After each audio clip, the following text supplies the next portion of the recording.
ولا یاری که اسپرس بو هر دو یانه به شیوه که باشکوان آماده کرد بو با باشیان یاری کرد چندین حال من هبو بو گلت مارکردن بس یاری زنان ام حالانه نه انتونی بقوزدا خوشبختانه متوانی من یاری کرد بین با یک بر سفر به برجندی خوان کوتای ببینی یا کو یانی ورشی سنور یاری من هبو ل سوران لقال یعنی سنور یاریش باش ما کرد یاری زانه کار من یاریش باشیان کرد بس بداخو موفق نبون سنه لشی اصلا من هبو نمان توانی حالا کام بقوسنیوا شوتی که مشغول کمال کرده شوتی دمیش توانی زور من دا یاری زانه کان زور بتو سوزانه یاریان کرد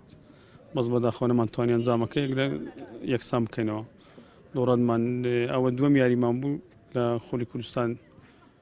کوتاهیش من بو انجام وصل